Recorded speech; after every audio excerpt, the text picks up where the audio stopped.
सवाल यह कि आखिर 37 लाख हत्या करने वाला वायरस किसने बनाया?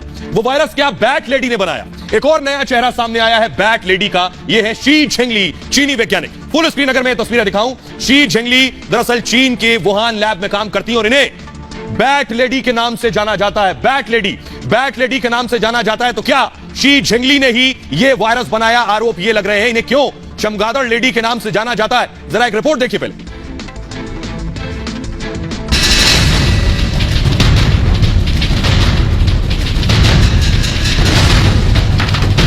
यह है चीन की बैट लेडी, जिनपिंग की सेना की वो महिला सिपाही जिसने मौत के वायरस कोरोना को जन्म दिया। इस महिला का नाम है डॉक्टर शी झेंगली। जब कोरोना वायरस फैला था तो चीन की इसी महिला ने वैज्ञानिकों की टीम का नेतृत्व किया था। झेंगली चीन की वो वैज्ञानिक हैं जिन्होंने चमगादड़ों में होने वाले वायरस पर लंबे समय तक शोध किया था। 2004 में झेंगली ने दर्जनों गुफाओं से चमगादड़ों के सैंपल इकट्ठा किए थे, जिसकी मदद से उसने एक शोध तैयार किया था। इसी शोध में दुनिया भर में महामारी फैलाने वाले कोरोना वायरस का भी जिक्र था। जब मौत के वायरस का फैलना शुरू हुआ था, तब चीन की इसी बैट लेडी ने अपनी रिसर्च के जरिए दुनिया को बरगलाया था। दावा किया था ये वायरस प्राकृतिक तरीके से फैल रहा है। हालांकि अब धीरे धीरे चीन की वायरस साजिश बेनकाब हो रही है। और आइए अब आपको बताते हैं कि बैट लेडी पर आरोप क्या है। बैट लेडी पर क्या कुछ इल्जामात लग रहे हैं, जरा ध्यान से देखिए। क्या कर रही थी ये, क्या करती थी ये आपको बताने जा रहे हैं। देखिए बैट लेडी ने कहते क्यों है। बैट वायरस की प्रमुख विशेषज्ञ हैं ये।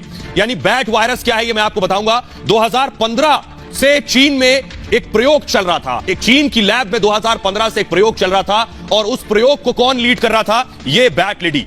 ये बैट लेडी लीड कर रही थी इसे। इन्हें बैट लेडी क्यों कहते हैं ये भी आपको बताया हमने। इंसानों पर कोरोना के असर पर रिसर्च कर रही थी बैट लेडी। पहली बार ये नाम सामने आया है। शोध को लेकर झेंगली पर ये आरोप लगे हैं।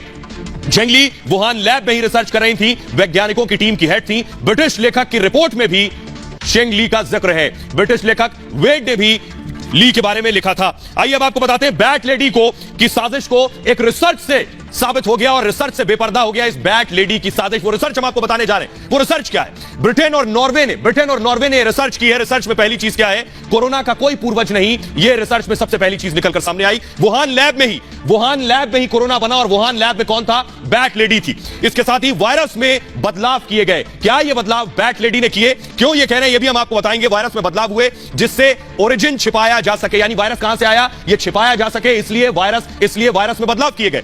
रिवर्स इंजीनियरिंग का इस्तेमाल किया गया। आरोप यह लग रहा है कि बैट लेडी ने चमगादड़ का क्या वायरस लेकर उसमें रिवर्स इंजीनियरिंग की, जिससे जब इस वायरस की जांच हो तो लगे कि चमगादड़ से ही निकला है ये वायरस। इसलिए बैट लेडी पर यह आरोप लग रहा है कि चमगादड़ के वायरस से क्या इस वायरस को रिवर्स इंजीनियरिंग की गई और उसके बाद इसको दुनिया में जैविक जंग की तरह, जैविक हथियार की तरह इस्तेमाल किया गया और बैट लेडी ने क्या इसमें बड़ी भूमिका निभाई है? अब सवाल यह है, बहुत बड़ा सवाल यह है कि क्या दुनिया जो रिसर्च करने और जांच करने जा रही है इस वायरस के खिलाफ, क्या हिंदुस्तान को भी उसमें शामिल होना चाहिए? क्या हिंदुस्तान को भी आगे आकर चीन के खिलाफ जो जांच होने जा रही है उसमें रोल प्ले करना चाहिए? सबसे बड़ी बात यह है, क्या हिंदुस्तान को भी अपनी टीम भेजनी चाहिए? क्योंकि हिंदुस्तान में भी लाखों लोगों की मौत हुई है। सुनिए जरा हिंदुस्तानी एक्सपर्ट्स क्या कुछ कह रहे हैं। हिंदुस्तानी एक्सपर्ट्स क्या चाहते हैं कि जांच होनी चाहिए इस मामले की, सुनिए जरा।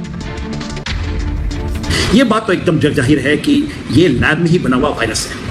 अब इसके ऊपर सवाल उठता है कि भारत को भी इसको खुलकर आनी चाहिए और इसकी डिमांड करनी चाहिए। एक बड़ी सवाल और उठ गई है जो आज डोनाल्ड ट्रंप ने कहा है कि वो चाइना को $10 ट्रिलियन का मुआवजा यूनाइटेड स्टेट्स और पूरी दुनिया को देना चाहिए। चाइना के दिमाग में, चाइना की जहन में वो पूरी तरह से जस्टिफाइड है दुनिया पे बायोलॉजिकल वॉरफेयर करने का। चीन लड़ने के काबिल नहीं है, इसीलिए वो जैविक युद्ध छेड़ रहा है, क्योंकि वो जानता है कि मैदान जंग में लड़ना पड़ा तो लेने के देने पड़ जाएंगे, धराशायी होंगे बुरी तरह से। They will get a bloody knows.